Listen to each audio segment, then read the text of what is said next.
Assalamualaikum semua. Okey, kita sambung pembelajaran kita pada hari ini di bawah topik pelan dan dongakkan. Di bawah bab 7, pelan dan dongakkan. Matematik tingkatan 3. Okey. Di bawah satu standard pembelajaran iaitu 7.2.1, melukis pelan dan dongakkan suatu objek mengikut skala. Okey. Mari kita tengok. Terdapat tiga sudut pandangan lukisan unjuran ortogon bagi objek. Okey. Tengok yang pertama. Pelan bagi objek adalah unjuran ortogon pada satah mengufuk sebagaimana objek dilihat dari atas. Okey.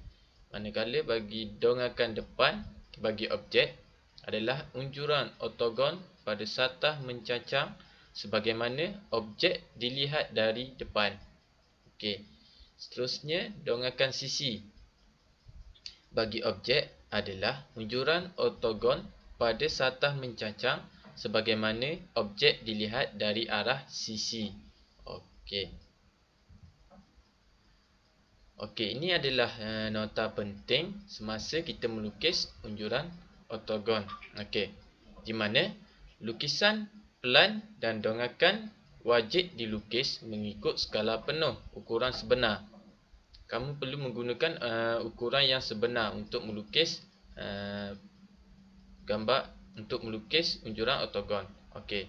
Seterusnya, sisi dilukis dengan garis padu apabila sisi tersebut dapat dilihat dari pandangan mata, iaitu garisan tu kamu mesti tebalkan untuk garisan bagi unjuran ortogon. Okey. Yang ketiga, sisi dilukis dengan garis sempang apabila sisi tersebut terlindung daripada pandangan mata.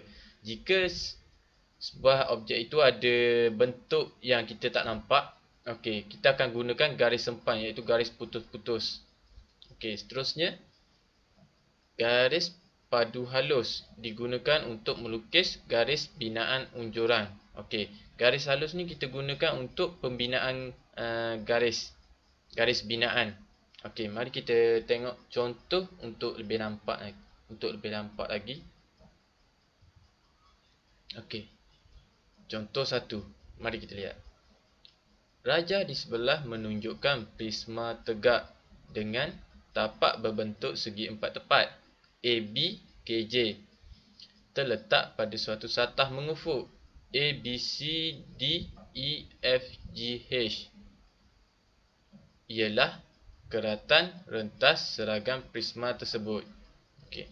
Sisi AH, FG, ED dan BC adalah tegak.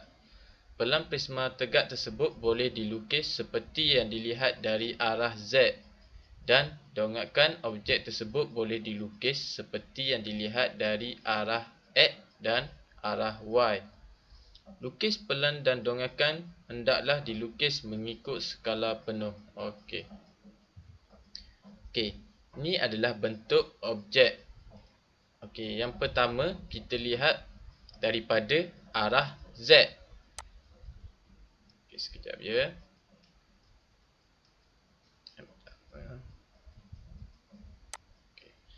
Okey. Untuk yang pertama kita lihat daripada arah Z. Okey. Apa yang kita nampak adalah satu bentuk segi empat J A B K yang cikgu warnakan warna biru.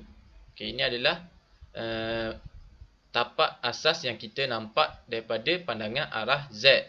Jadi kita lukis satu segi empat yang kita nampak. Okey. Iaitu bertitikkan IJ dan hujung LK CB HA. Okey. Seterusnya, pada objek tersebut terdapat dua garis iaitu garis M dan D, P dan G. Okey. Seterusnya kita buat satu garisan M ke J, M ke D dan P ke G. Okey, di mana di titik M adalah MN, titik P adalah PO, di bucu D adalah DE dan G adalah GF. Okey. Terdapatlah satu unjuran ortogon bagi pandangan arah Z. Okey. Semua sisi yang kita lukis haruslah menggunakan garis padu kerana dapat dilihat dari pandangan atas. Okey, seterusnya mari kita lihat daripada arah X. Okey, ini adalah daripada arah X. Okey. Daripada arah X kita nampak satu unjuran yang berbentuk A, B, C, D, E, F, G, H dan terhasillah satu bentuk unjuran ortogon daripada pandangan arah X. Okey. Bagi garis yang dapat dilihat, kita haruslah menggunakan garis padu, garis yang jelas. Okey. Selepas tu kita nyatakan huruf bagi bucu-bucu tersebut. Okey. Yang pertama, bucu HI. Okey, HI. AJ. AJ. BK. BK. CL. CL. D dan M. Okey, DM dan seterusnya. Setiap bucu kita haruslah menulis yang arah pandangan yang kita nampak dahulu, barulah yang belakang. Okey, seterusnya dapatlah satu unjuran ortogon daripada pandangan arah X. Okey. Seterusnya, mari kita lihat daripada arah Y. Okey. Pada arah Y, kita melihat satu tapak asas iaitu BKLC, satu segi 4 daripada pandangan arah Y.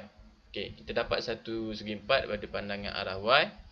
Seterusnya, objek tersebut mempunyai satu garis PG, OF dan NE di mana bentuknya kita terlindung. Okey, kita tidak nampak. Okey. Untuk garis yang kita tidak nampak, kita akan buat garis, gunakan garis sempang iaitu garis putus-putus. Okey, sebagai contoh garis GP. Okey, garis GP. Okey. Kita buat satu garis, garis putus-putus. Begitu juga dengan garis iaitu EN. EN. Okey. Garis putus-putus di mana ianya terlindung daripada pandangan arah Y. Okey. Selepas tu kita senaraikan setiap bucu. Okey, bucu pertama CD, kemudian kita melihat C dan D. Okey. Untuk bucu ini kita lihat L, kemudian M, G, H, kemudian pada garis E kita lihat Y, kemudian pada bucu ni kita lihat B, kemudian A. Begitu juga di sebelah kanan. Seterusnya kita kira panjang sisi. Okey, bagi panjang dari A ke H. Okey, dari panjang A ke H adalah 2 cm. Tetapi terdapat satu garis lagi iaitu garis F ke O di mana garis F ke O turun sebanyak 1 cm. Turun sebanyak 1 cm. Okey. Jadi jarak antara G ke E dan E ke B dan C ke G adalah 1 cm. Okey. Dan panjang KB adalah 4 cm. Okey. Selesai satu luncuran ortogon bagi dongakkan sisi daripada arah Y. Okey. Ingat ya, pada garis untuk pandangan mata yang terlindung yang tidak dapat dilihat daripada pandangan arah Y, kita haruslah menggunakan garis sempang, garis putus-putus. Okey, bagi sisi yang arah kita nampak, kita gunakan garis yang terang. Okey. Okey, seterusnya terdapat dua kaedah. Okey, untuk kaedah pertama, untuk kita lukis di mana dongakkan sisi depan dan pelan. Okey, yang pertama, cikgu ada buat satu contoh. Okey, kita ada tiga pandangan, iaitu daripada sisi, daripada depan dan daripada atas. Okey, untuk kaedah yang pertama, pada sukuan pertama adalah dongakkan sisi. Pada sukuan kedua adalah dongakkan depan. Dan pada sukuan ketiga adalah pelan. Dan pada sukuan keempat adalah satu garis lurus bersudut 45 darjah. Okey, mari kita lihat. Untuk yang pertama, dongakkan sisi berada di sebelah kanan, iaitu arah arah yang kita lihat adalah daripada kiri ke kanan. Okey, ingat ya. Arah yang kita lihat adalah daripada kiri ke kanan. Jadi, dongakkan sisi berada pada sukuan pertama. Jadi, di sukuan kedua adalah dongakkan daripada hadapan. Okey, yang ni adalah dapat dongakkan hadapan. Lepas tu, sukuan ketiga adalah pelan daripada pandangan atas. Okey, ini adalah antara kaedahnya. Dan ini adalah contoh kaedah yang kedua, iaitu pada sukuan pertama adalah dongakkan depan dan sukuan kedua adalah dongakkan sisi. Dan sukuan ketiga adalah satu garis lurus bersudutkan 45 dan sukuan keempat adalah pelan. Yes, berbeza dengan kaedah yang pertama, iaitu garis lurus berada pada sukuan keempat dan kedudukan dongakkan depan dan dongakkan sisi terbalik. Okey, mari kita tengok contoh kaedah yang kedua. Okey, di mana kita tengok dongakkan sisi berada di sebelah kiri kerana pandangan arah sisi adalah daripada kanan ke kiri. Kita melihat daripada kanan ke kiri. Jadi, dongakkan sisi adalah berada di sebelah kiri atas di sukuan kedua. Okey. S adalah pandangan depan berada pada sukuan pertama. Dan pelan adalah pandangan daripada atas berada pada sukuan keempat. Okey, di mana dongakkan sisi daripada Y kita nampak satu segi empat, HICB. Okey, HICB dan satu garis putus, iaitu daripada G dan J kerana terlindung daripada arah pandangan Y. Okey, seterusnya untuk pandangan hadapan kita nampak satu bentuk H, G, F, A, B. Terhasillah satu bentuk A, B, H, G, F. Okey. Menggunakan semuanya garis tebal. Okey. Seterusnya pelan. Pelan adalah daripada pandangan atas. Kesemuanya kita nampak garis, ada garis yang kita nampak dan kita lukis pada pelan.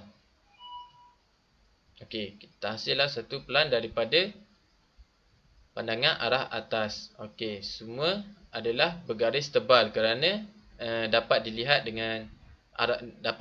daripada arah pandangan. Okey. Dan warna biru ini adalah garis binaan. garis binaan mestilah lebih halus daripada garis garis untuk unjuran ortogon. Okey, mari kita tengok contoh.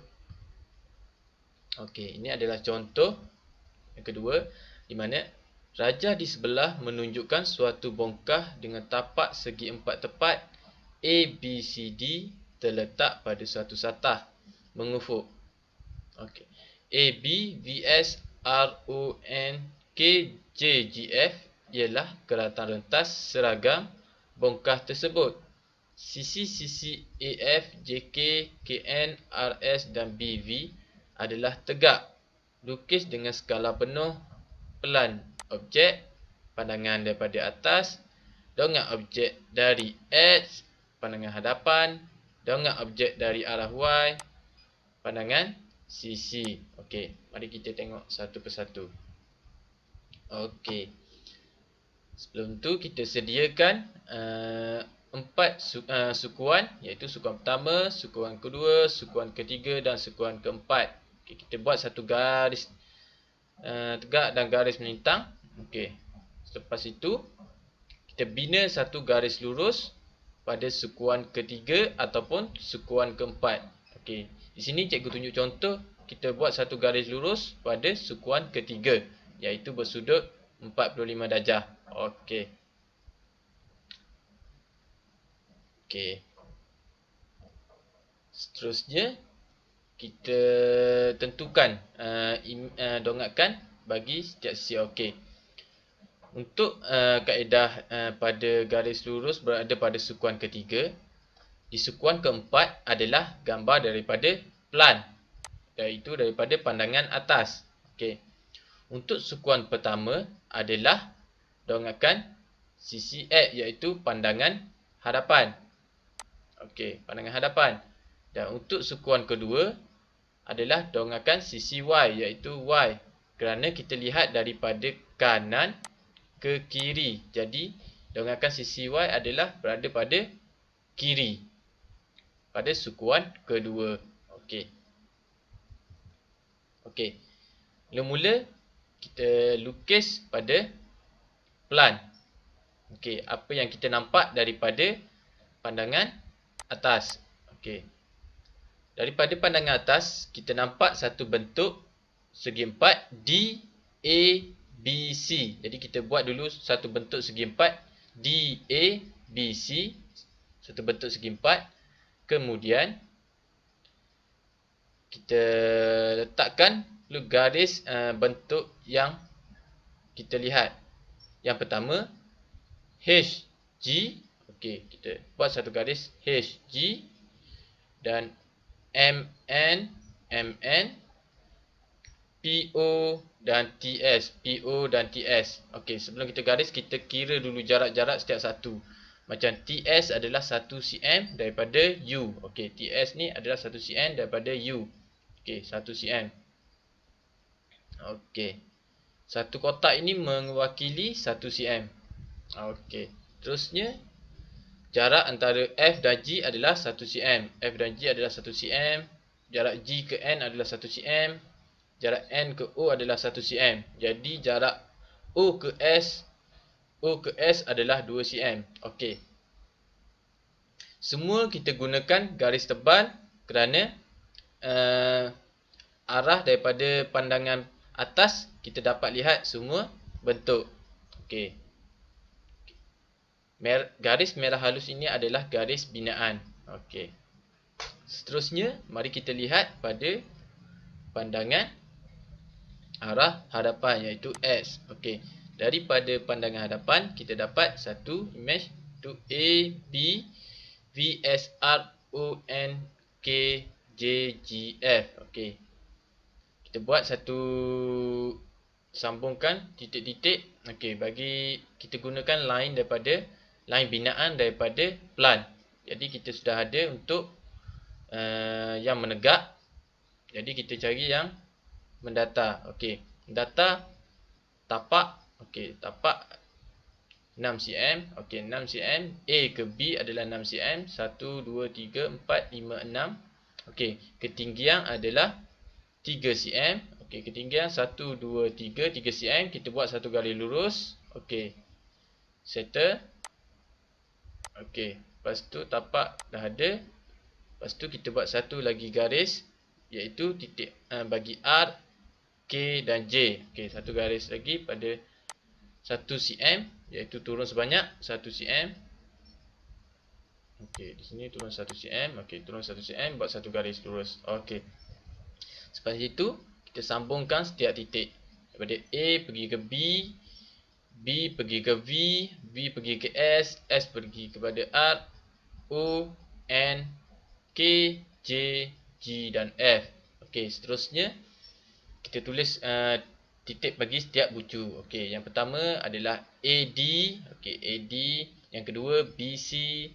Yang ketiga VU, ST, RQ, OP, NM, KL, JI, GH dan FE. Okey. Selesai untuk dongangkan daripada pandangan hadapan. Okey, seterusnya kita lihat pula daripada pandangan arah Y. Okey, kita dah ada garis 3 garis daripada pandangan arah hadapan. Seterusnya daripada pandangan Y kita mendapat satu bentuk segi empat yang asas. Okey. Kita bina satu segi empat di mana lebar dia adalah 3. Okey, 1, 2, 3. Kita buat satu garis lurus berdasarkan daripada permulaan titik garis daripada pandangan hadapan. Kita garis dan 90 darjah sudutkan 90 darjah naik ke atas. Begitu juga daripada garis bawah ni 90 darjah naik ke atas. Dan kita dapat satu segi empat untuk pandangan Y.